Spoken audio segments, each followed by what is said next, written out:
Thanks for joining me. This is Danny, and welcome to my brand new Realtek series. This is season 2 of the Realtek series with the new and improved, upgraded Realtek pack in Minecraft 1.12.2.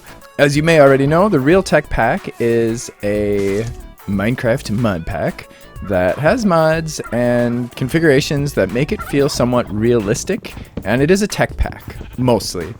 Although it does not include unrealistic tech mods that have like kind of single block things like Ender.io and RF tools and actual additions, but it does have some more immersive tech mods such as immersive engineering, magnetic craft. Of course, we've also got a bunch of survival tweaks. As you can see, I've got a temperature gauge here. I've got some water, little droplets there because I need to drink. I need to pay attention to my temperature, and that is because we have a mod called Tough as Nails.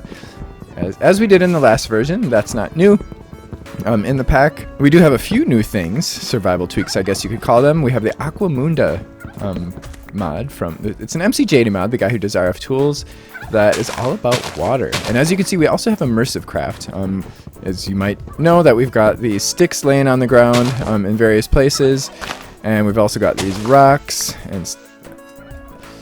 and we'll get into a lot of that later. But basically, immersive craft is a mod that it's a very simple mod that has just adds some really immersive mechanics to the game. We've got pollution of the realms. We've got rough tweaks, so our hearts will not replenish themselves. So we'll have to be very careful about that, or they won't regen automatically. So we have to use like first aid kits and band-aids and stuff like that in order to heal ourselves. And of course, we can also use the regular Minecraft stuff to do that. And we also have Serene Seasons. Now, if you may not know that Tough as Nails used to have a seasons feature where Minecraft goes through seasons. We start the game in early spring, and our temperature is going to be based on what the season is, also what biome we're in. The forest biome that we're in right now, Forest Hills, is kind of a neutral biome, so that's not going to it's not going to affect our temperature much, although it is going to be colder here in the winter, warmer in the summer, and we're going to have to make some adjustments based on that. So of course, we're starting out with just the regular vanilla stuff. I did not add anything to this pack that is going to make the early game any more difficult than regular vanilla. We do have twinkers, and we also have Construct's Armory, a mod that I recently found that allows us to use tinkers to make armor. It is actually really neat. It's very true to the tinker's feel. It has like different materials and material traits. I'm going to make a pick also, and we are going to grab ourselves some stone right away so that we can upgrade to stone tools. Now, when you spawn in this pack, you do get 2 books, but you get way more than that because we get an Akashic Tome. Now, this is from the Akashic Tome mod, and I need to turn off advanced tooltips because I am no longer troubleshooting this pack anymore because it's made, and I'm happy with it. It's done. But the Akashic Tome allows us to store a whole bunch of books, and in this pack, I'm automatically including like all of the mod books, or all the mods that have books that we can use are going to be included in our Akashic Tome. So you don't have to worry. Oh, of course, we get andesite. So we don't have to worry about crafting that stuff. I think we can actually use andesite to craft stone stuff, if I remember correctly. I don't know who does that, who lets us do that, but I think we can. Let's see. So I would like to make a stone. Yes, look at that. Okay, yay! So I'm just gonna upgrade everything to stone right away. I don't even know why I bothered with the. Oh, but I'm gonna need more. I don't know why I bothered with the wooden stuff.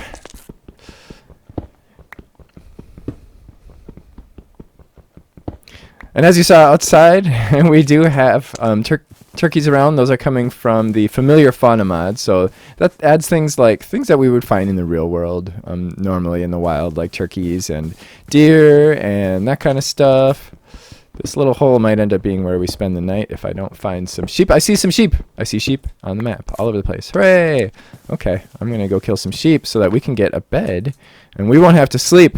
Then we won't have to try to survive the night, because now what I would normally do in an early game, where is it, over there, in an early game situation, is I would spend the night mining. However, we're going to find that mining is a little bit more difficult in this pack. We're not just going to be able to go underground and find stuff. We have to look for things like this. Now, we just found a hematite sample. We've got a mod called alysus, which basically makes... Oh, I don't want to kill... Is there only 2? Uh-oh. This could be a problem. Why is it not showing me... I want to see icons. Actually, let's go with large icons on the full screen. Okay, so we've got 3 sheep over here. Exactly 3 sheep. Oh boy. So might as well pick up those sticks, because why not? That is a sample, and we just got ourselves an iron cluster. So we know, because there was a sample on the surface, that there is an iron cluster of ore somewhere nearby. And I'm going to mark this on my journey map, and I'm going to say iron cluster. And I'm going to save that so that we know that we're going to be able to find some iron somewhere nearby here. Oh, that was weird. But we already got ourselves 2 iron. That's nice. But I only see a couple, which means it's probably a smaller cluster. Now that was... I can't remember what that was now. Was it hematite? I think that's small. There's actually 2 different types of... We're going to get into alysus in a bit. And I'll tell you all about it and how it works. As soon as I kill some sheep. Oh, there's a whole bunch of sheep. Okay, good. So we don't have to worry about killing sheep and wiping out the population. So the way alysus works is it replaces the vanilla origin with like clusters of ores. So instead of just mining down and finding random ores scattered all over the place, you have to find clusters of ores, and they tend to be quite large usually. So like when we go down and find that iron cluster, we'll probably end up with like close to a stack of iron. Some of the clusters have way more than... Why am I not finding any sheep? There, I see them on the map. Okay. Is it already getting dark? Oh my gosh. Wait. It is. Holy... Okay. All right. Well, we got 1 more sheep to kill, and then we can make a bed, and then we're good to go. In fact, I think I'm just going to make a sleeping bag right now, since we're hanging out near our spawn. Anyway, I don't have to set my spawn. We do have to be more careful about mobs and stuff in this pack because of the fact that our hearts do not replenish. So the mobs aren't any tougher. They're just regular old vanilla mobs. No big deal, right? Other than the mobs added by the familiar fauna and maybe a couple other mods. But there's nothing that's going to make things a lot harder for us. No mobs. Okay, actually, I'm gonna dig down for that iron, because it would be really nice to get some iron right away. So normally by the end of the first episode, I usually like to find some diamonds. That is not likely to happen today. So most likely the iron cluster is going to be somewhere within this chunk, although sometimes I find that they can sometimes be in bordering chunks as well. So we'll usually have to check. We're going to have to dig down around here and then maybe around the surrounding chunks. The iron is actually a little bit more difficult than some of the others because it has a wider range. So if we look in our field manual from alysus, as you can see, we've got our Aquamunda stuff, we've got our Constructs Armory, we've got our Tinkers, Forestry, Minecraft Transport Simulator, so we can make airplanes and vehicles. We also have the Ultimate Cars mod, which is probably going to be our first vehicles that we make. And we also have Vicecraft airships. Oh, I didn't put those books in here. Okay, I need to add that. We have Magneticraft. I plan on playing Magneticraft a lot more in this one. And of course, Immersive Engineering. We have Immersive Craft. So right now we're going to look at our field manual. In my last version, or my last season of Realtek, we had Magneticraft, but I never played it. And I've been poking around with it a little bit lately, and I'm pretty excited about the mod. In fact, we're probably going to get started with it today with some early game stuff. I think that was a hematite, if I remember correctly. So if we look up hematite on page 14, we will see that it's an easy small mineral that is a good source for iron. So these are going to be smaller clusters. The veins are smaller than limonite, but it generates between 32 and 60. So that's a pretty wide range. Now we have to I'm going to like spiral around this this chunk in order to find this stuff.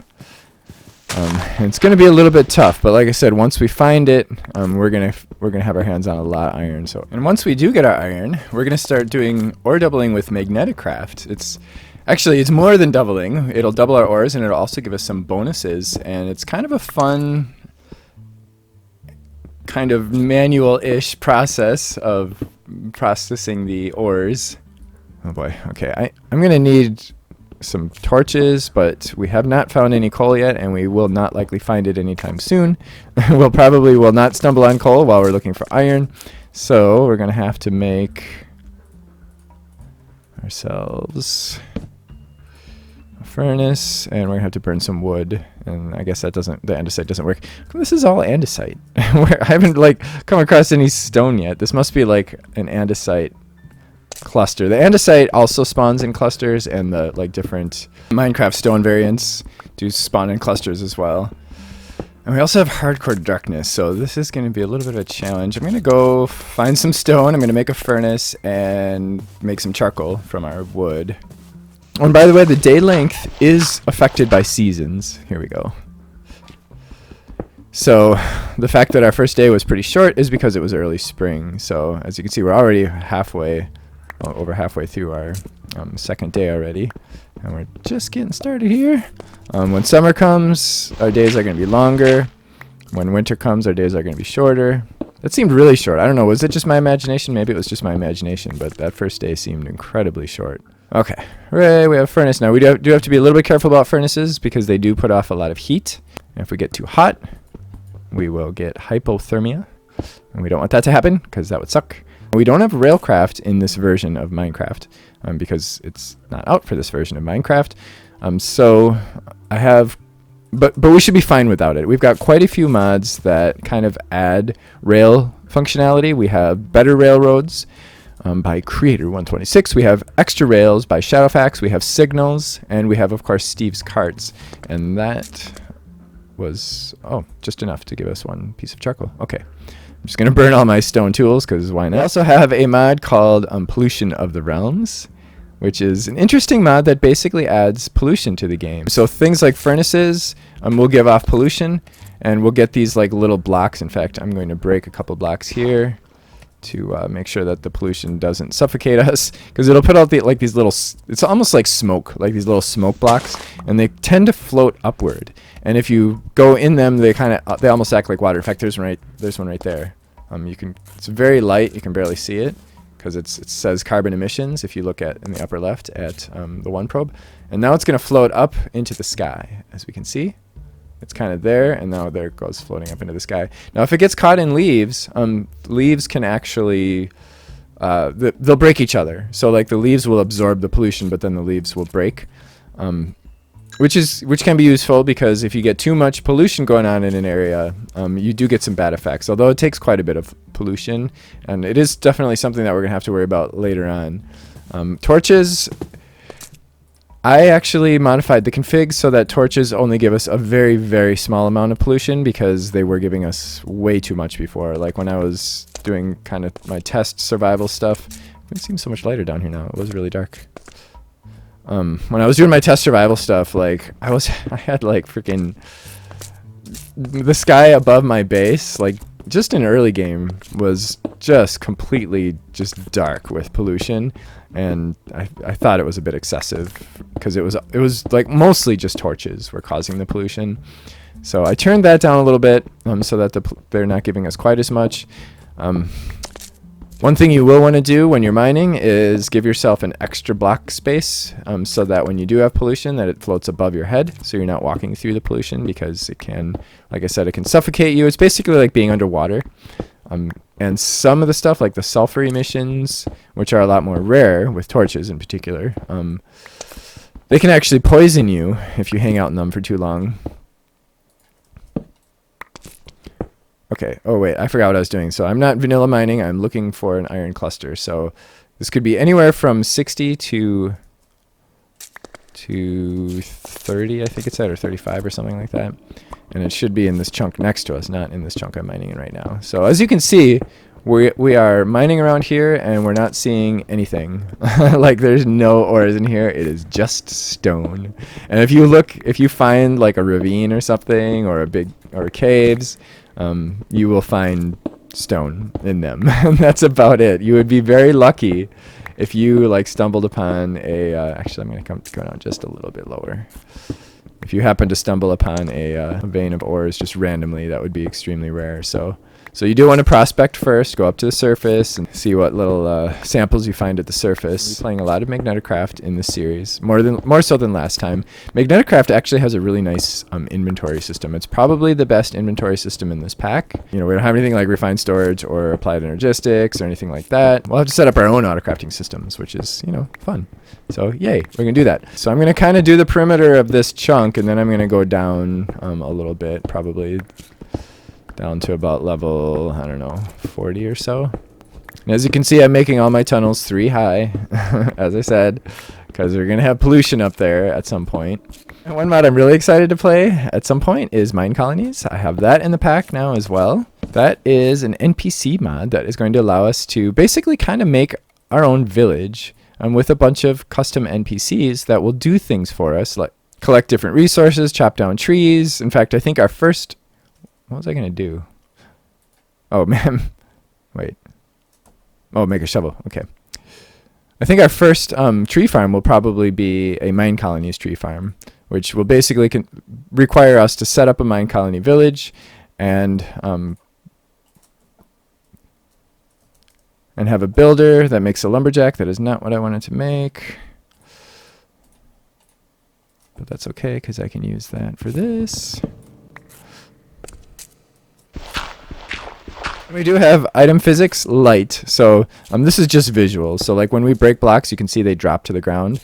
It otherwise acts just like regular Minecraft. It's just a visual thing. It just makes items look different when they drop. It makes it look a little bit more realistic, because that's what this mod is, or this pack is all about for me. It's about making Minecraft just feel a little bit more realistic and immersive. And we have Pneumaticraft. That wasn't in the last version. I played with Pneumaticraft a long time ago. It was in the Forgecraft mod pack. I don't know if you remember that mod pack from a long, long time ago in 1.7.10. I had a lot of fun with it. Probably one of the most like kind of modern feeling tech mods in this pack. But it's definitely immersive. It has a very kind of realistic feel to it. It's all about pneumatics and air pressure. What else? We've got rustic. We've got just a few like helpful mods like redstone paste and automated redstone. We've got that. That's going to be kind of our man. Where the heck is this cluster? It's going to be kind of our replacement for Super Circuit Maker, because Super Circuit Maker is not available for 1.12.2. We've got forestry. We've got a few immersive engineering add-ons like immersive petroleum, immersive tech, industrial wires, which primarily the industrial wires mod was supposed to be just to add wires to make IC2 compatible with immersive engineering. We do not have IC2 in this pack. It's not a mod I'm particularly crazy about. But it also adds these like control panels that are pretty interesting for controlling things, controlling redstone signals and stuff like that. And they're kind of fun. We also have mob grinding utilities. Got about, I think, like 130 mods or so in this pack. For inventory, I talked a little bit about inventory with Magneticraft.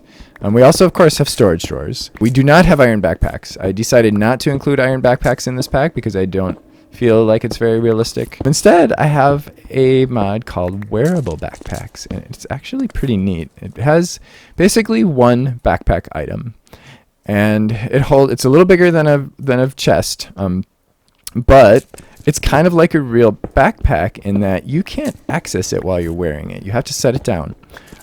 What's really fun is if you're playing with somebody else, your friends can access your backpack because it's on your back.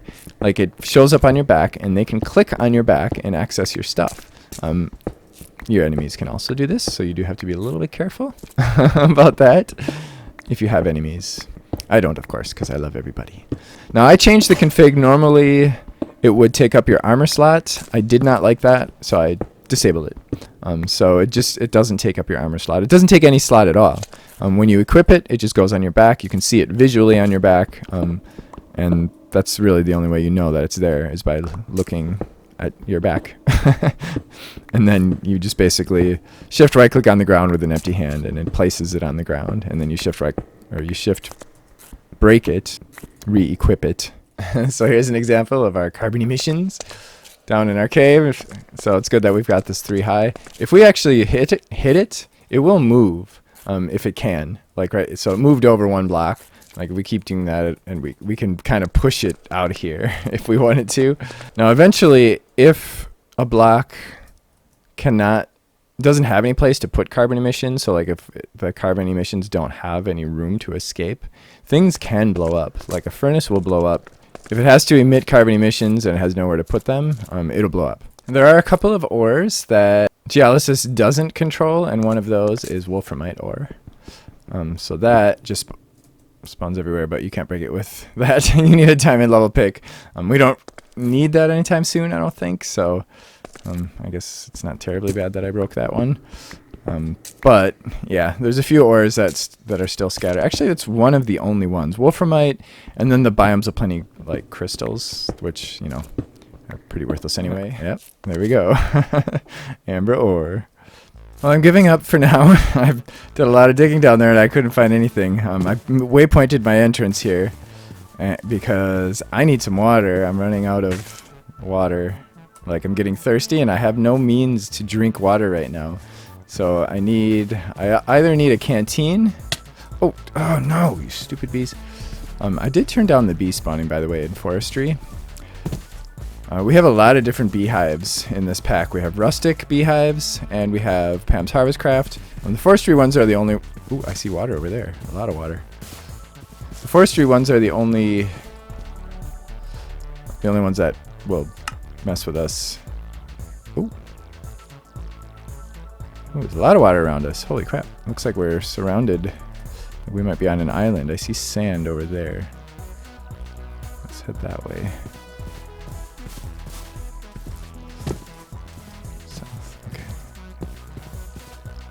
Oh, nice. Okay, cool. This will be nice for getting around. Oh, and it's beautiful. It's beautiful.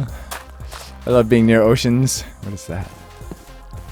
Gooseberry. Of course, we've got Pam's Harvest Craft, so we've got easy food. Although we do have the nutrition mod. We don't have Spice of Life in this pack like we did in the last one. Everybody loves to hate Spice of Life, right? Nutrition mod is nice because it does require you to have a variety of food, but it does it in a more interesting way. Basically, every food has certain nutrients, and you have to keep your nutrients balanced out. And if you get some of your nutrients really high, you actually get extra buffs. But if any of them fall very, very low, you get bad things like mining fatigue and slowness and stuff like that. But it isn't very hard. It's not very hard to maintain like a good level of nutrients. I'm just gonna make myself... Oh, and we have just enough fish. As you can see, there are fish swimming around in the water. Now when we go in water, we do get a little bit cold, and we were already get a little bit cold, so oh boy, I better hurry up. I need 3. See, my water is really low, and if it gets too low, I'm gonna start taking damage, just like when your food gets low. And so we're gonna need to cook 3 of these guys, so that we can make glass bottles, and then we'll just drink water out of the ocean with glass bottles, which isn't the best. It's not the best water. It's not going to give us the most, like, nutrition or whatever you call it. Oh, darn it.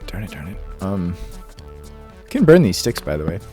You can make fires with the sticks. And I tried really hard to do some integration between Tough as Nails and Immersive Craft, where the sticks, or burning sticks, will give us warmth. But it didn't work. I ran into a bug, so I'm hoping I'm going to be able to fix that bug, because I think that would be really cool. Tough as Nails does have little campfires. Okay, so we can drink these water, but it's almost like drinking rotten flesh. You get this thirst debuff sometimes, because it's like you're drinking dirty water. So it's almost like a poisonous-ish thing. And you can see it doesn't replenish much. But we can make juices, and I actually made it I've adjusted it so the config so that Pam's Harvest Craft juices will allow us to replenish our thirst, and also the smoothies will as well. And I added integration between Aquamunda and Tough as Nails so that we can make fresh water with Aquamunda. And there's a whole system of, like, Aquamunda is basically a mod that's all about water, and it's really fun to play. It's immersive and fun to play. Ooh, what do we got here? Gold. Yay! Nice. Gold is kind of hard to find. I played this pack just kind of as a test in a test world as I was kind of building the pack and stuff. Gold. So there's a gold vein somewhere around here, and actually I'm gonna take that. Sure, why not? Thinking maybe it's a smaller vein, but gold is a little easier to find because if we look in our book again, our field manual, we will see that gold has a very restricted gold, page 15. Added by alysus to work the same as vanilla, it can generate between 5 and 30, so it'll be a little easier to find because it only spawns between those 25 levels. So, what was I doing here? Oh yes, I was drinking water. I'd really like to get a canteen because a canteen will hold 3 servings of water, but we do need leather. I think I'm going to do a little bit of exploring. I really wanted to get some iron, but I was having such a hard time finding it, and I just got sick of it. I'm sick of digging down there. Eventually, we're going to have easier ways. Eventually, we'll be able to, if we look up the Geolysis mod, and we can see all the different clusters and stuff, there's this prospecting pick, which will help us, useful when paired with a compass. It'll help us find stuff a little bit more easily. It's a little bit foggy in the morning. And that is because of a mod called Dynamic Surroundings. Dynamic Surroundings adds a lot of, it has a lot of features that kind of make the game feel a little bit more immersive. It adds the walking sound that we're hearing. I mean, it changes a lot of that. Ooh. Oh, some more gold. Cool. Oh, there's a village over there. Oh, we're totally going over there. We might find some iron over there. Actually, that little pollution block over there. That's how we're going to find our gold mine, or our iron mine again. I want to grab some sugarcane over here. So what else can I tell you about? We have Craft Tweaker installed. I changed just a few recipes, mostly for integration purposes. I didn't use it to make things hard. Like, the purpose of this pack is not to make things hard. It is a difficult pack, I'll admit. It is, you know, when you add realism to something, you have a tendency to make it more difficult. Ferdinand's Flowers, mostly for aesthetics. It adds a lot of flowers to the world. It also adds some blocks. I made some changes to the configs because normally, or not to the configs, to the recipes. Normally these dyed blocks, you have to use the dye from Ferdinand's Flowers, so that means you have to find a specific flower. I added these recipes where you can just convert regular vanilla dye into the Ferdinand's dye because I think that's more reasonable. There's a lot of different interesting colors, and as you can see, you know, I had to make some of the recipes a little interesting in order to kind of make them all unique. Oh, a pirate ship too. Look at that. Oh, wow. Okay, we can get some loot from there. What do we get from the pirate ships? Mostly there's gold. There's a lot of fire charges, but I wouldn't go there until I have some decent armor. Because there's a lot of nasty stuff in those ships. Okay, so I know there's a village over there because I can see pollution floating up from it. Probably from all the torches. Oh, it's cold. Wow. It was cold over the ocean. And there's an immersive engineering house. Yay. I bet we're going to find some good stuff in there. Oh, and I see some samples on the ground too. And it looks like iron? That looks like the big iron. The big iron. Oh, it's tin. Oh, okay. Whatever. I'll just mark it on the map. We're not going to need tin for a while. It looks like it's a pretty big cluster, though. There's a lot of stuff. A lot of things.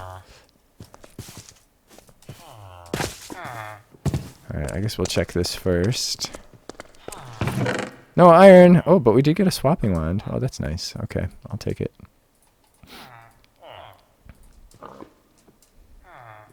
Saddle. I guess I'll take the saddle too, because why not? And I guess I'll take the saplings, because I can just stack them with the ones I have. Sure, why not? It'll be a while before we're generating RF for the swapping wand, but whatever. We do have not enough wands, although some of the wands are disabled. Teolite. Okay. Oh, and by the way, the rocks can be used as weapons. They do a small amount of damage. You right click and it throws them. So they're good for early game, at least to knock stuff back. Oh, and we have village names. So all the villages will have like fancy wells that also have a sign that tells us the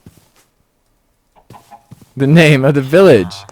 Village of Mool Town. Nice. And the villagers themselves have names as well. So we right click on this guy. This is Telino. And it also adds a few extra like maps and stuff that we can get from villagers. Like if we build up our reputation in a village, we can get aluminum, steel component. Okay, all right, that's nice. A bunch of copper, nice. That'll be very useful soon. And we have engineer's doors, which basically adds doors made out of immersive engineering materials. Coal coke, okay. And a couple of iron ingots. Nice. Okay, so we actually have enough iron now to make something, to make ourselves like an iron pick or something. I think I'm going to kind of make this my base. I don't know, these immersive engineering houses are really nice for like early game bases, I think. Now, because we have Aquamundo, the farmland will not be hydrated by regular water. We have to put fresh water here. We are going to have to make some fresh water, and there's a couple, ooh, a seedy place. There's a couple ways we can make fresh water. One of them is by collecting it from rainwater. Another is by using a desalination thing. And then, like I said earlier, I did add integration so that we can... ooh, what's this? Cassiterite. All right, let me sleep, and then we'll find out what that is. Oh, it's not night. Uh-oh. Oh, crap. Oh, crap.